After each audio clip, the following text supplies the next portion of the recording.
సంక్రాంతి అనగానే గోదావరి జిల్లాలే గుర్తొస్తాయన్నారు పవన్ కళ్యాణ్. సంక్రాంతి సందర్భంగా కోడి పందాలు పేకాట అనేది సరదా అని చెప్పారు.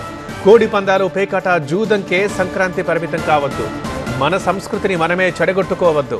ఈ సంక్రాంతి నుంచి కోడి పందాలు పేకాట అనేది పోవాలి, అలాంటి సంస్కృతిని భోగి మంటల్లో కలిపేయాలి అని అన్నారు ఏపీ డిప్యూటీ సీఎం. సంక్రాంతి అనగానే నేను మెయిన్గా ఎందుకు చాలా నాకు అనిపించిందంటే, గోదావరి జిల్లాలండి, కోడిపందాలండి, జోదాలండి,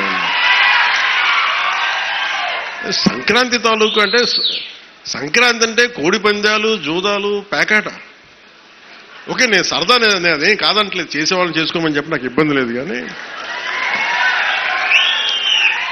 అంటే నేను తెలంగాణ స్నేహితులు కూడా చెప్తా ఉంటాను. హైదరాబాద్ నేనే ఇంట్లో ఉంటే, నేను హైదరాబాద్ ఉంటే ఇప్పుడు 10 years బ్యాక్ మేము ఎక్కడికి వెళ్తా అంటే మేము భీమవరం వెళ్ళిపోతామండి, లేదంటే మేము తూర్పుగోదావరి వెళ్ళిపోతాం. దేనికి అంటే మేము అక్కడ ఈ కోడి పందాలకి ఎంత డబ్బులు వేస్తారని నాకు తెలియదు కూడా తెలియదు. నాకు అప్పుడు అర్థమైంది. అంటే నేను అనేది సంక్రాంతి అంటే కేవలం కోడి పందాలు, పేకాట, జూదం దగ్గరికి పరిమితం అయిపోతే రాంగ్ ఇండికేషన్ వెళ్తుంది సొసైటీకి. ఇంకెక్కడ వినవు మనం. అది మార్పు రావాలి అంటే, ఎందుకంటే మన సంస్కృతిని మనల్ని దేనికైతే అసలు మూలం ఎట్లా ప్రారంభం అది మర్చిపోయాం అనుకోండి, మర్చిపోతే అది దారి తప్పేస్తాం.